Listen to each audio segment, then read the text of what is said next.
el patriarcado es, si parafraseamos a León Gieco, un monstruo grande y pisa fuerte, ¿no? Para nosotras es así, digamos, es el sistema de ideas y creencias y cultura instalado alrededor del fútbol, alrededor del deporte, ¿no? Pero el fútbol muy particularmente, que nos impide crecer, que nos impide avanzar. Hace un tiempo no muy lejano nos impedía ser, ¿no? Directamente, y creo que la respuesta del movimiento de mujeres, el feminismo, en los clubes, que empecemos a hablar de fútbol feminista, es lo que nos empezó a hacer salir, ¿no? Por lo menos a la luz y cobrar visibilidad. Ahora todos los desafíos que tenemos por delante son gigantescos.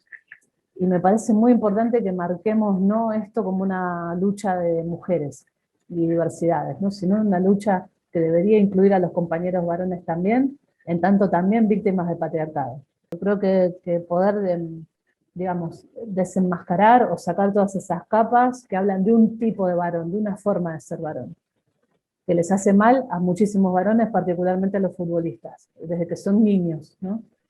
Nosotras nos pasa que no tenemos divisiones inferiores, no llegamos a los clubes, que todavía se nos mira con una lupa de que no tenemos un cuerpo para jugar bien, que no aguantamos un partido de fútbol, que no es un deporte estéticamente adaptado a nuestros cuerpos, que en realidad nuestros cuerpos están pensados para la maternidad. Todavía nosotras luchamos, ¿no?, con todos esos fantasmas. Para los varones es el superfútbol. De millones de pibes que se van a probar, llegan 5 y el sistema es muy perverso y muy cruel, ¿no? Ni que hablar de los malos tratos, de los abusos y de lo que pasa en las pensiones. Entonces, cuando entendamos que tenemos un enemigo común, yo creo que vamos a dar un gran paso para torcer el brazo del patriarcado, ¿no?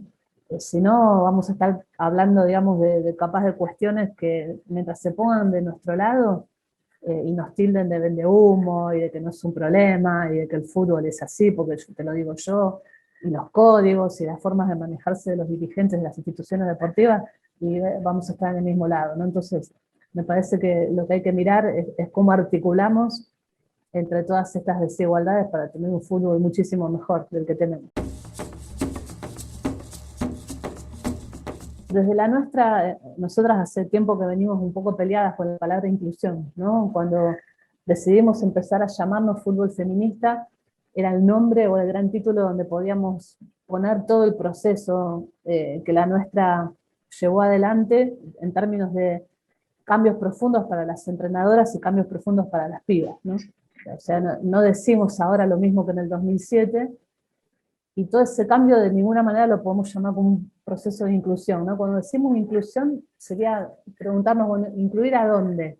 ¿No? ¿Incluir a qué? ¿A dónde y a quiénes? Cuando lo que nosotras fuimos a hacer al barrio en realidad nunca fue asistencia, nunca fue caridad, sino más bien poner un derecho en movimiento. Y poner ese derecho en movimiento significó una estrategia enorme de empoderamiento colectivo. A la par que las pibas crecían como jugadoras, nosotras teníamos que ser mejores directoras técnicas. Y todo lo que nos pasó ahí, ¿no? Porque también pararte como que sos una profesional en este ámbito del fútbol, cuando decís soy directora técnica, es muy difícil. Hasta acá, para muchas, o te hacían creer que era un hobby, un pasatiempo, pero que vos no tenés un laburo. Entonces lo que nos pasó a todas nosotras en el barrio es decir, sí, somos profesionales y tenemos un laburo y lo estamos pensando de la mejor manera posible. No vamos a ayudar porque somos personas buenas. No, a mí me ha pasado en paneles o en lugares así, que nos convocaron para hablar de fútbol, que en vez de presentarme como directora técnica, me presentaron como una persona de buen corazón. Digamos, es insólito. Entonces, en esa oferta, en realidad lo que nosotras recibimos a cambio fue inmenso.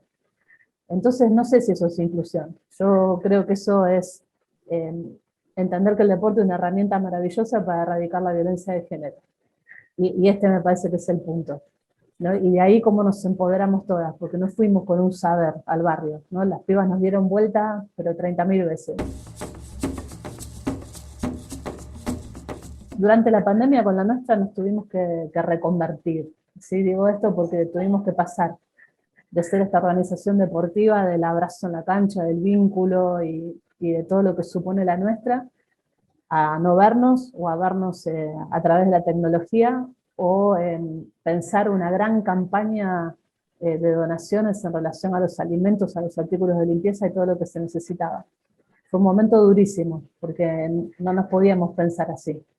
Y cuando la crisis sanitaria estalló en el barrio, bueno, fue eso, ¿no? Como un camino de aprendizaje, también en conjunto con las pibas, ¿no? Pues no aterrizábamos en el barrio con cualquier cosa, sino que era diseñado con las chicas en cuanto a las necesidades. Entonces, entre mayo, fines de abril, principios de mayo del 2020, hasta octubre del 2020, sostuvimos esta campaña sistemáticamente, todos los sábados con ayuda de redes feministas, de compañeras, digamos, y la red feminista que se construyó fue muy importante. Un aporte muy, muy grande con los bolsones de verdura del espacio de juventudes del sindicato APL, de trabajadores y trabajadoras del Congreso. Bueno, San Lorenzo Feminista y montones de organizaciones feministas en los clubes que fueron haciendo su aporte, ex jugadores de fútbol, Sorín, Sebastián Domínguez, los que conocíamos por pelota de papel. Así, digamos, ¿no? Otra cuestión importante en la pandemia fue poder parar la pelota y pensar, ¿no? Pensar lo que veníamos haciendo, pensar los entrenamientos, tener juntadas grandes con educadoras populares, y eso también ayudó mucho a poder sostener, ¿no? Porque tantos meses sin fútbol ni pelota fue durísimo. Y ahí en ese punto también darnos cuenta que muchas de las pibas que empezaron a entrenar con nosotras a los 7 años, a los 8, ahora por los 19 o los 20, se pusieron proyectos al hombro y trajeron ideas, trajeron propuestas. Entonces creo que lo que la nuestra le da a la mayoría de las pibas es primero un espacio donde jugar por deseo y poder juntarte con otras, poder separar y darse cuenta de esa brecha grande que hay entre las tareas de cuidado y quienes la hacen, porque digamos, nosotras en un principio se nos llenaba la cancha de cochecitos, de bebés, hemos terminado más de un entrenamiento con una bebé a UPA y el silbato. Entonces empezar a comprender que capaz el compañero varón puede cuidar a los hijos mientras la compañera está jugando. Notar ese cuerpo distinto que puede hacer muchísimas más cosas que ser madre, digamos, únicamente con todo el peso que la maternidad tiene en el barrio, los vínculos con compañeras, ¿no? Esto de haber cambiado la sospecha por la solidaridad, ¿no? Que nos parece clave y que es un proceso social que todos los barrios atravesaron desde la dictadura para acá, ¿no? Diría, todos los años de dictadura, el neoliberalismo que hizo estragos en los barrios también. Para mí los medios de comunicación, los hegemónicos, digamos, el periodismo deportivo, así como lo conocemos, estigmatizan al fútbol femenino, hablan sin saber la gran mayoría de las veces, se reproducen, digamos, muchos mecanismos de violencia, pero también cuando veo cómo cubren el fútbol de varones, es exactamente lo mismo en el sentido de no se habla de juego, se habla de chismes, si querés, se ocupan horas y horas de televisión y de radio más o menos diciendo lo mismo. Entonces, cuando pensás en esa estructura, digamos, en qué lugar entra el fútbol femenino y es terrible, ¿no? Es terrible. Creo que también la televisación de los partidos de fútbol femenino es un disparate, ¿no? Digamos, a las horas que lo pasan, cómo la televisión decide esos horarios, como que de alguna manera te das cuenta que sigue siendo el medio de comunicación la tele, que de alguna manera maneja el fútbol, ¿no? Como que la AFA termina siendo una especie de secretaria de la tele, ¿no? Una cosa... De hecho, se eligen los horarios y los días en función de las pequeñas franjas donde no hay partido de varones. Exacto, sí, sí, sí. Pasa eso con la tele y me parece que cuando hay alguna noticia un poco más relevante con respecto al fútbol femenino y se cuelga una nota en un diario, en un portal, los comentarios de odio son una cosa inmensa, ¿no? Y que les ha pasado a todas las jugadoras. Le pasa a Mara Gómez con una noticia falsa, que realmente es de mucha maldad, ¿no? El que la hizo y la publicó. Entonces ahí me parece como una cabeza de la manera de cubrir deporte que no está buena, y vuelvo a insistir, ni para nosotras ni para los varones. También hay, y esto es del último tiempo, una cantidad de compañeras que han tomado la cobertura del fútbol femenino o del deporte de mujeres de una manera militante.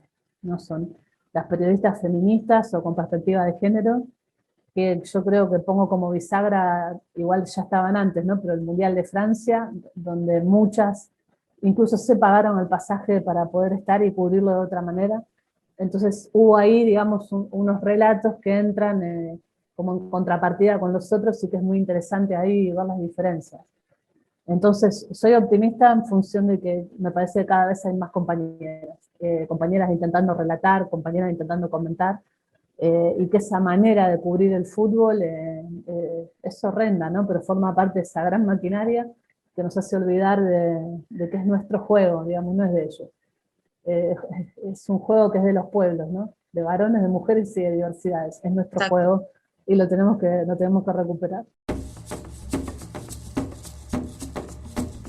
La suspensión de la organización por parte de Argentina de la Copa América es de las mejores noticias, o por lo menos una noticia sensata, una noticia coherente a todas las medidas que se intentan tomar para frenar lo que es el peor momento de la pandemia, por lo menos en nuestro país. Entiendo que en la región, pero para Argentina estas últimas semanas fueron de una enorme gravedad, ¿no? Entonces, no podés, digamos, decir, no viaja o no se hace el torneo sudamericano de atletas y de deportes pensando en los Juegos Olímpicos y después sí hacer la Copa América, ¿no? Otra vez volver como eso, de que el fútbol tiene otras lógicas, otras formas.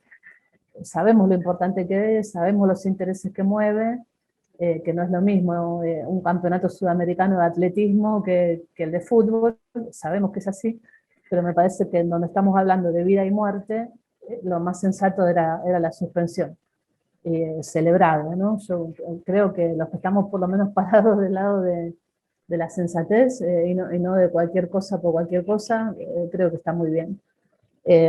Luego, que se lleve a Brasil, bueno, nada, me parece que esto es una locura inmensa, inmensa, y me vuelvo a preguntar cómo los futbolistas, que son, digamos, los laburantes, los que van a poner el cuerpo y Sí, demás, el deporte. no pasa algo, ¿no? No pasa algo de ese lado. O sea, no, realmente no se puede, cuando hablamos de alto rendimiento y de contratos millonarios y demás, pues estamos hablando de los mejores jugadores de la región. Pero ¿por qué no hay una respuesta de ese lado? ¿No? ¿Por qué no puede haber capitanes de equipo diciendo, miren, no podemos jugar en un país como Brasil, que tiene medio palo de muertos y los números que conocemos, y la desidia, ¿no? Por parte de un Estado que abandonó a la población a su suerte? Argentina puede organizar una Copa América femenina, lo que me parece es que hay un mar de distancia entre digamos, ese pedido y lo que nos pasa, ¿no? A nosotras como futbolistas y en general con el fútbol femenino. No puedo evitar sonreír, como diría la canción, porque cuando se anunció el fútbol profesional, allá en marzo de 2019, que parece que pasaron 10 años, a los pocos días Tapia dijo que Argentina se postulaba para la Copa del Mundo femenina, ¿no? La del 2023. Entonces hay ahí intereses políticos, porque sabemos lo que a la FIFA le importa el fútbol femenino, digamos, en este momento, que lo ven como un lugar de ganancias y demás. Entonces la AFA no puede quedar más abajo de eso, y en ese reparto que deben hacer en esos escritorios donde nosotras no participamos, dicen, bueno, me postulo para esto, ¿no? Y muestro un interés.